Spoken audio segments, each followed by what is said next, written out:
अस्सलामुअलैकुम, welcome to Javed publishers. आज हम किड्स साइंस ग्रेड 4 के unit number 8 earth weather and climate के कुछ लास्ट टॉपिक्स को डिस्कस करते हैं। तो चलिए चलते हैं। Take out page number 77 of your book climate of regions near water bodies. जैसे कि हम क्लाइमेट और वेदर के बारे में पीछे पढ़ते आए हैं, हमने देखा जियोग्राफिकल एरिया जो है वो किस तरह टेम्परेचर को और क्लाइमेट को जो है वो इफेक्ट करता है। अब हमने ये देखना है कि ऐसे एरियाज जो पानी के पास हैं उनका टेम्परेचर और क्लाइमेट जो है वो किस तरह का होगा। Large bodies of water like rivers, oceans and seas affect the climate of an area.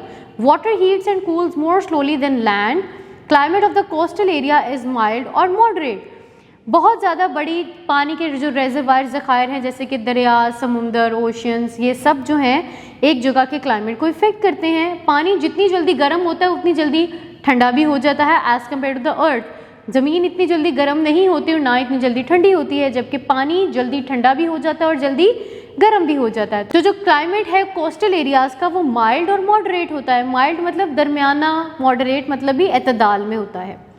Now climate of high regions. With the rise of height above sea level, the temperature, pressure, humidity and dust content decreases, so the climate becomes cooler and the duration of winter season increases. The reduced amount of air overhead results in high atmospheric transparency and enhanced receipt of solar radiation at elevation. Climate of high regions, ऐसे regions जो ऊंची जगहों पर हैं वहाँ पे क्या होता है, जो टेम्परेचर है, प्रेशर है, ह्यूमिडिटी, नमक है, जो मट्टी के ज़र्रात का कंटेंट है वो क्या हो जाता है, कम हो जाता है जितनी आप ऊंचाई पर जाएंगे।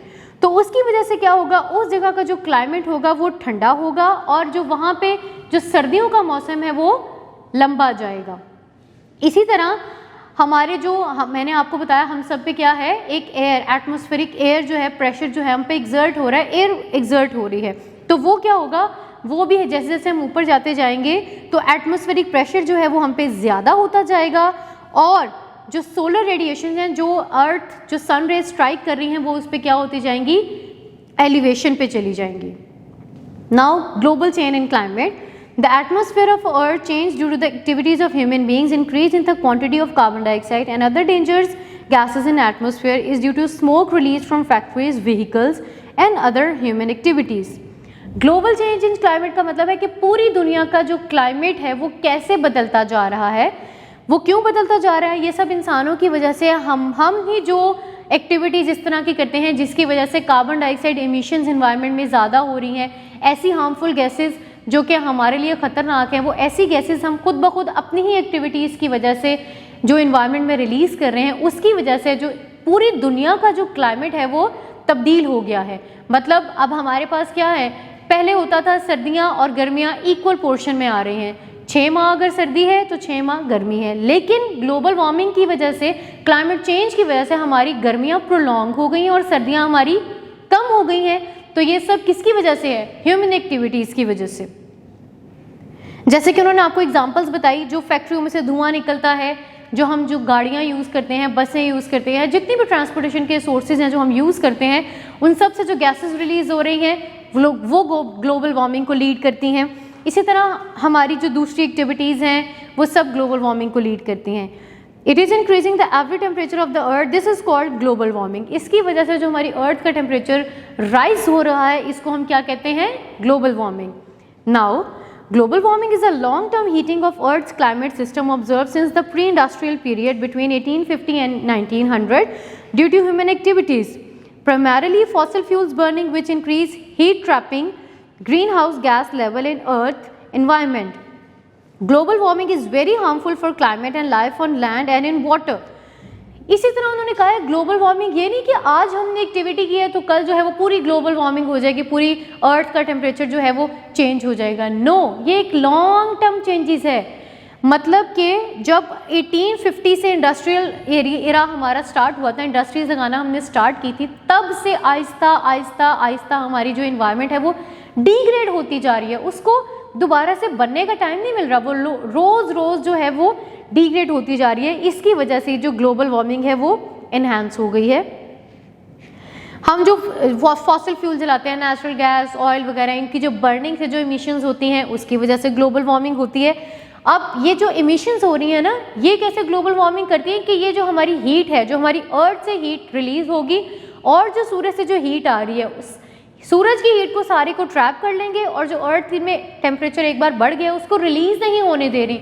उन्होंने एक वहाँ पे इंसुलेटर्स का काम कर लिया है, जिसकी वजह से हमारी जो अर्थ की जो टेम्परेचर है वो आहिस्ता आहिस्ता बढ़ता जा रहा है and this leads to global warming. Global warming जो है वो सिर्फ हमारे लिए हार्मफुल नहीं है, ज़मीन पे रहने वालों के लिए, पानी में रहने वाले जो जानदार हैं उनके लिए भी ग्लोबल वार्मिंग जो है वो बहुत बड़ा इशू बन चुकी है। तो हमें क्या करना चाहिए, जैसे कि हम पिछले चैप्टर्स में बात कर चुके हैं कि हमें as compare to private transportation हमें पब्लिक ट्रांसपोर्ट यूज़ करनी चाहिए ताकि एमिशंस कम से जहाँ हम अपने लेवल तक जो भी काम कर सकते हैं कि जिससे जो डिप्लीशन है वो कम से कम हो, वो हमें करना चाहिए। Interesting information, the most damage ever caused by the thunderstorm was in 1996 when hailstorms bigger than cricket ball fell in Texas 45A। जो सबसे ज़्यादा डैमेज जो है वो बर्फ़ के गोलों की वजह से, मतलब जो बारिश हुई थी जिसमें जो साइज़ था ना स्नो का, वो एक क्रिकेट बॉल जो होता है जिससे हम बैट बॉल खेलते हैं उसके साइज़ का था। तो देखें उससे कितनी ज़्यादा डिस्ट्रक्शन हुई होगी उस टेक्सास में।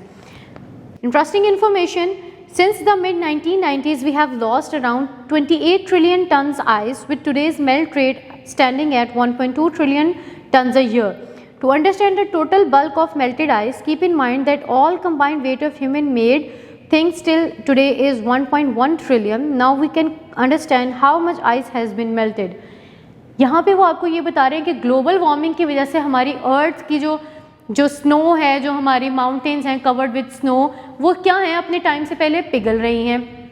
इनके पिघलने की वजह से क्या होगा कि जो रिवर का लेवल है वो अपने टाइम से पहले इंक्रीज हो जाएगा।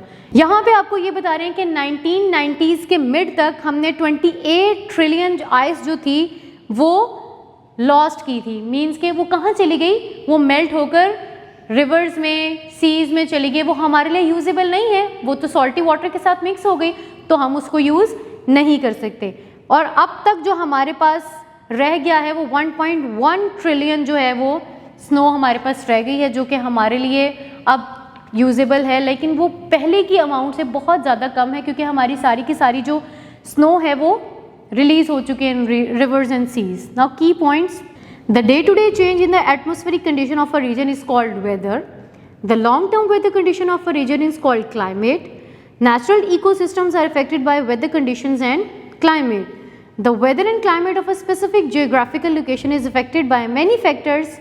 On climate basis, Earth is divided into 3 zones, that is tropical, temperate and polar zones. Keep watching, अपना बहुत सारा ख्याल रखिएगा, जुड़े रहिए बोलती किताबों के साथ।